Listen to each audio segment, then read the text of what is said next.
afternoon and welcome to the 2015 NAIA Football Championship Series Selection Show.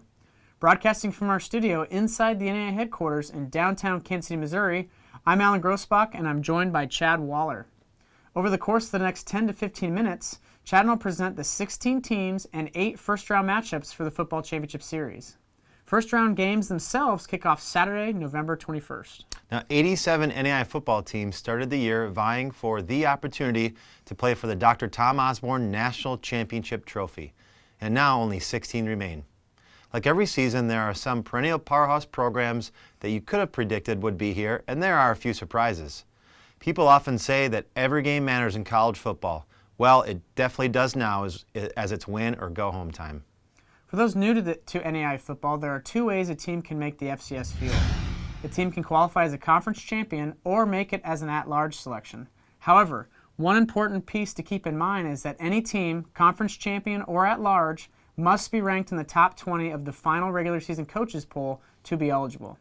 A second thing to keep in mind is that the NAIA FCS is not a true bracket like we have in some other sports. Teams are reseeded following each round. The seeding and pairings are developed by the NAIA Championships Department in consultation with the NAIA Football Championship Committee, which is comprised of the sport liaison from our National Administrative Council and members of the NAIA Football Coaches Association. Now that we have those 2 items out of the way, let's jump into what everyone is waiting for, the 2015 NAIA Football Championship Series field and first-round pairings. Game 1 of the NAIA Football Championship Series will feature the top-ranked Mustangs of Morningside. They reached the postseason for the 12th time in program history and the 12th consecutive year, which is the current longest active streak in the NAIA. Morningside is 14-11 all-time in the event, including a 9-2 mark in the first round. The Mustangs have reached the quarterfinals 9 out of the last 11 seasons, including a runner-up finish in 2012.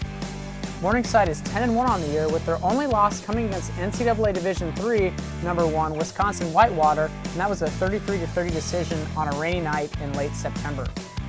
Leading the nation's top offense is quarterback Ryan Kasdorf, who is top 10 in all major passing categories, including number 1 in pass efficiency. He has thrown for more than 2,900 yards and 36 touchdowns on the year, and arguably more important, he has only been intercepted twice in more than 235 attempts. Now the Mustangs, they will host St. Xavier. St. Xavier enters the FCS for the 2nd straight year after receiving the automatic berth out of the Mid-States Football Association Midwest League. The selection marks the 10th time in program history that St. Xavier has made the playoffs, including a national title run in 2011. The Cougars are 15-8 all-time in the FCS, including a 7-2 mark in the first round. St. Xavier is 7-3 on the year, including a 4-1 mark in the MSFAW, or the Mid-States Football Association Midwest League, and look to rebound after losing their regular season finale with a win in the first round. Quarterback John Rode, who has thrown for more than 7,300 yards in 2.5 seasons as a St. Xavier starter, is 1 yard shy of 2,500 this season and boasts 17 touchdowns.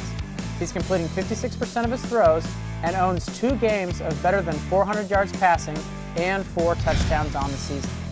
These 2 sides have met once previously in the Football Championship Series, and that meeting came in 2012 in the semis, and that game was won by Morningside 47-19. And in the second matchup of the Football Championship Series, we have Baker out of Kansas as the Wildcats return to the FCS as the 2nd-ranked team in the country after a 2014 season that saw the club lose 3 out of their last 4 and narrowly miss the playoffs. Baker is one of the most seasoned playoff teams in this year's field, making its 14th all-time appearance.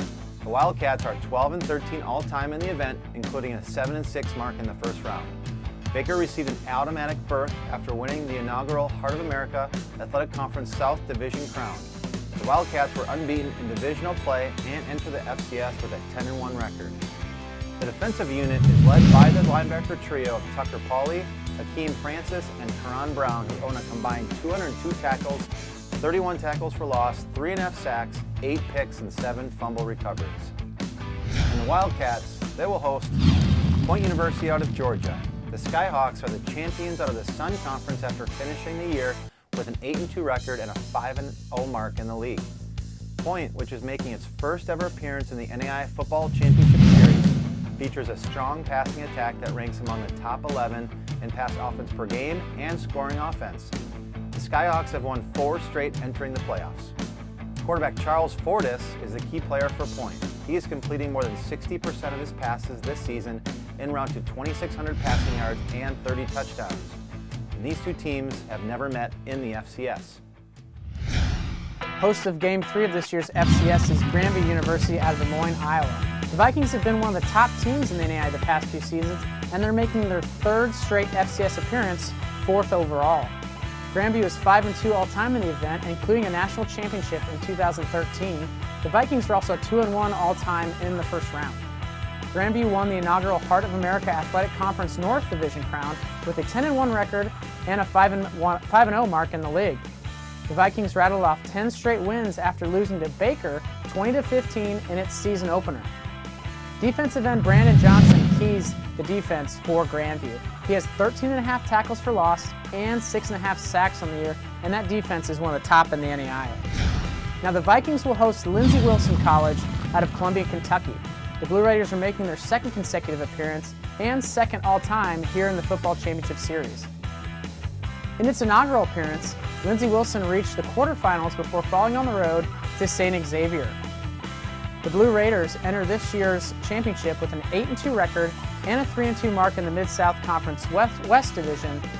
They were the third place team in that league.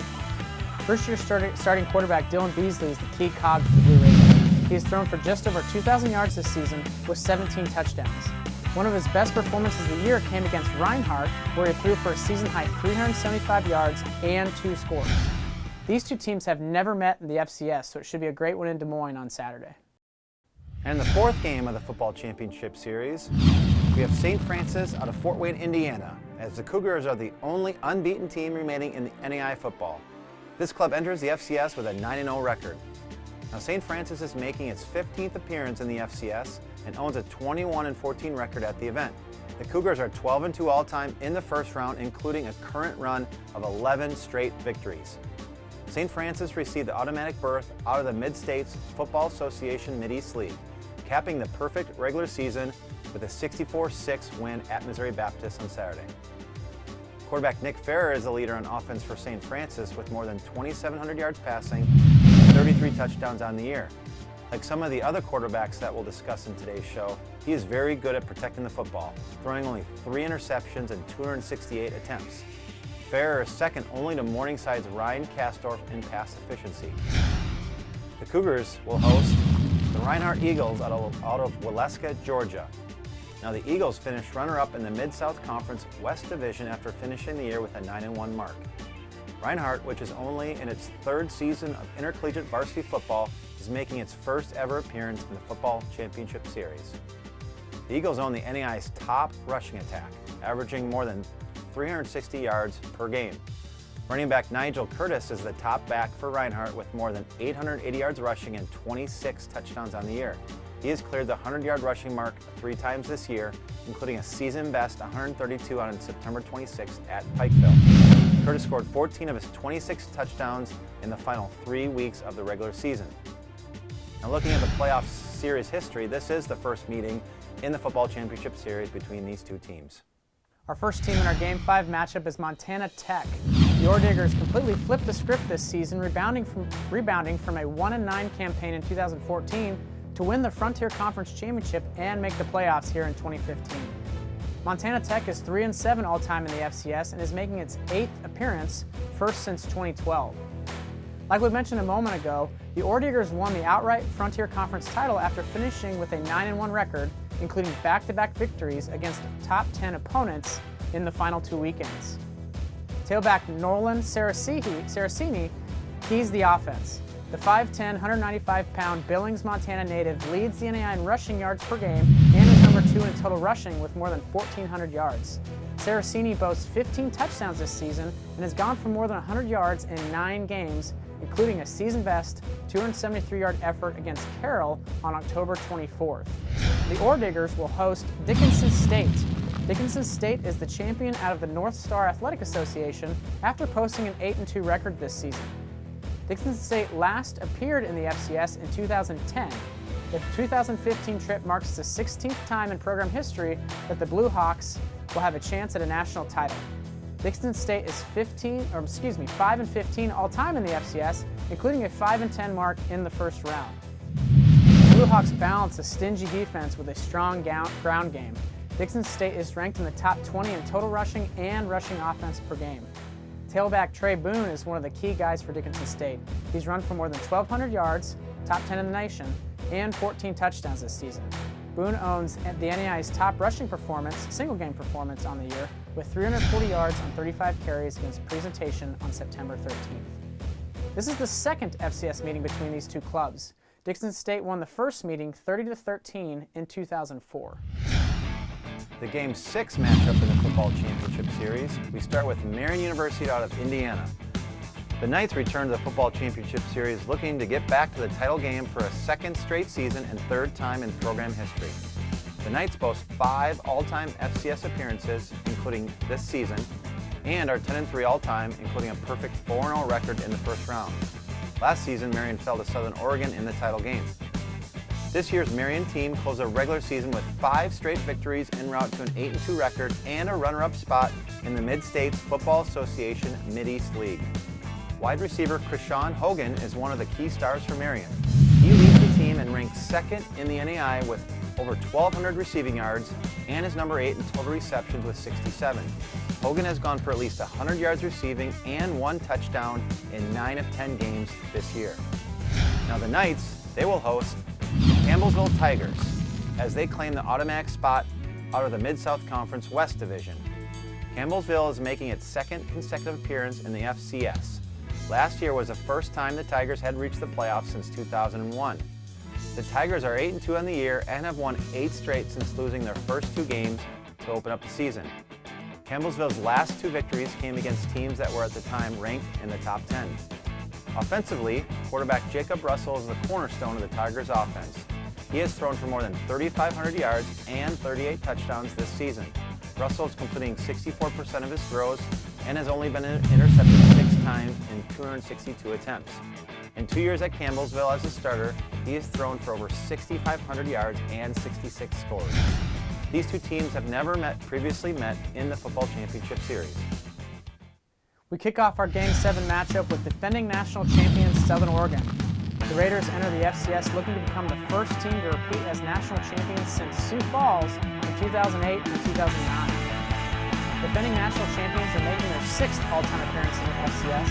Last year's title run pushed the program's all-time record to 8-4, and Southern Oregon has never lost in the first round. The Raiders finished in 2nd place in the Frontier Conference with an 8-2 record. The team's 2 losses came against then number 4 Carroll in its season opener, and 2 weeks ago against the top 10 ranked Montana Tech squad, which, as we announced earlier, also made the football championship series this year. Quarterback Tanner Trocin has emerged as the leader on offense for the club. The dual-threat quarterback leads the team in passing with nearly 1,700 yards and has 10 touchdowns for the year, while ranking 2nd in rushing with 639 yards and 9 scores. Southern Oregon will host Kansas Wesleyan University. The Coyotes are one of the 2 biggest surprises in NAIA football this season, as they are making a playoff appearance only 1 year after winning just 2 games. The FCS trip is the 3rd all-time for Kansas Wesleyan and the 1st since 2002. The Coyotes will be searching for the program's first ever playoff win next Saturday, as they are winless in their 2 previous trips in the event. Kansas Wesleyan finished runner-up in the Kansas Collegiate Athletic Conference and ended the year with a 10-1 record. Quarterback Jake Curran is the guy on offense for Kansas Wesleyan. The Garden City, Kansas native owns more than 3,200 passing yards and 3,500 total yards this season, both of which rank 2nd in the NAIA. He's completing nearly 60% of his throws with 28 touchdowns and only 10 interceptions. These 2 teams have never met in the playoffs, so like we said about a few of these other games, it should be a great showdown there in Ashland next Saturday. As we look at Game 8 of the football championship series, we start with Tabor College out of Kansas. The Blue Jays are the champions of the Kansas Collegiate Athletic Conference and return to the FCS after a 1-year hiatus. Tabor is making its 5th all-time appearance in the FCS and owns a 2-4 mark in the event. The Blue Jays enter the first round riding a 9-game winning streak en route to a 10-1 overall record and a perfect 9-0 mark in the KCAC. Defensive lineman Derek Lawrence is one of the stars for Tabor. He leads the team with 84 tackles while ranking third on the team with 19 tackles for loss and 8.5 sacks. Now the Blue Jays, they will host the Doane Tigers out of Nebraska. The Tigers received an at-large berth after finishing second to top-ranked Morningside in the Great Plains Athletic Conference standings.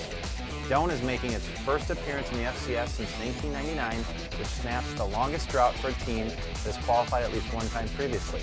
The Tigers, all-time, are 3-4 in the FCS in 4 previous trips. Doane, on the season, won 9 straight games to open the year en route to a 9-1 record. The run saw the Tigers climb as high as number 4 in the NAIA football coaches' top 25 poll, which was the highest ranking for the team since the early 2000s. Another key individual on the defense worth watching is defensive back Tanner Thomas. The NAIA, Arizona native, has 23 tackles on the year and leads the team with 5 interceptions. These two teams have never met in the FCS. As you can see, folks, we take one last look at all the matchups here in the first round of this year's 2015 Football Championship Series. You've got Morningside hosting St. Xavier, Baker hosting Point, Grandview hosting Lindsey Wilson, St. Francis out of Indiana hosting Reinhardt, Montana Tech hosting Dickinson State, Marian hosting Campbellsville, Southern Oregon hosting Kansas Wesleyan, and Tabor hosting Doane. And one thing to keep in mind that we mentioned as we went through all the games is only 2 of these matchups teams have seen each other previously, and that was in the Morningside-St. Xavier game, which was our 2012 semifinal matchup, and then Dickinson State-Montana Tech. So we've got a lot of new matchups in the FCS this year that should make for an exciting first round next Saturday. Well, that puts a wrap on today's show. On behalf of everyone at the NAIA, I want to congratulate the schools, coaches, and players on a great season. For more information on the NAIA Football Championship Series, visit our National Championship page on NAIA.org and follow us on Twitter at our NAIA_news account. I'd also like to say a quick thank you to our producer-director Chris Popp and my co-host Chad Waller. Thanks for watching.